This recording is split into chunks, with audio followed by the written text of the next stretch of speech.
I recently read an article about an actor whose nonverbal and severely physically disabled son was forced to leave the theater where his father was performing, because the audience couldn't cope with the boy's noises.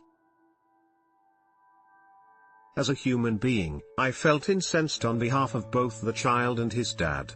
But as a performer and audience member, if I'm totally honest, I also felt a teeny bit of sympathy for the old biddy who did the shushing, resulting in the boy having to leave the theater. Not much, I grant you, but a tad. Morally, the biddy was in the wrong. We are all chasing a fairer, more inclusive future.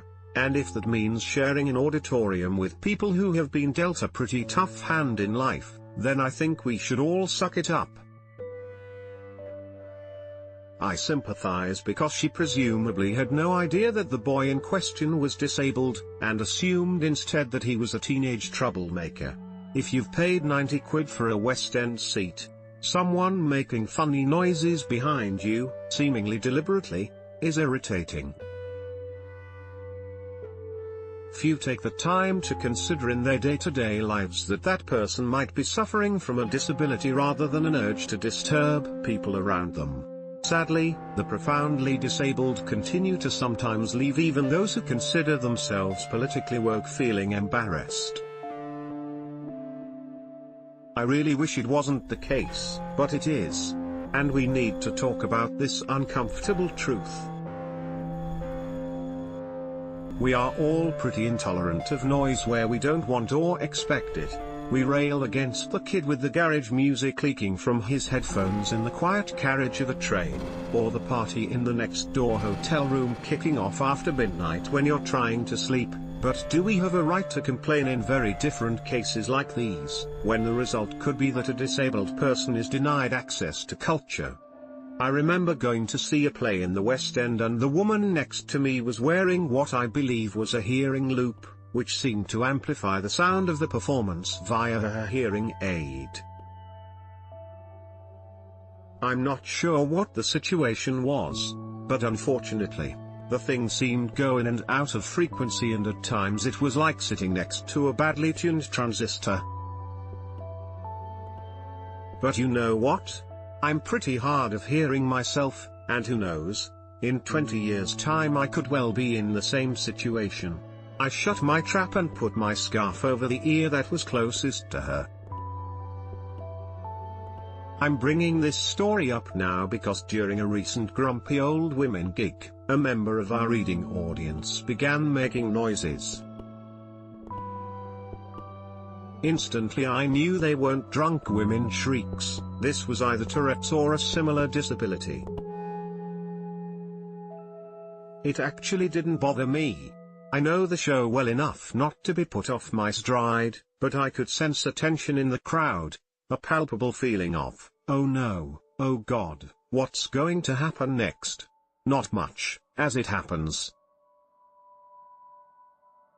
The person made a few more noises, but I like to think they were sounds of enjoyment. The next thing I knew, it was the interval. Of our cast of 3, one admitted to being slightly thrown. The other 2, having come up through the ranks of the 80s and 90s stand-up and cabaret circuit, had experienced much more difficult interruptions. In my 20s, I was unceremoniously hummed off stage at the Tunnel Club, when the infamous compere Malcolm Hardee enforced a heckling ban. The Tunnel Club was notorious for heckling, but that night Malcolm only had 5 performers booked, and within 20 minutes, 3 had already been booed off.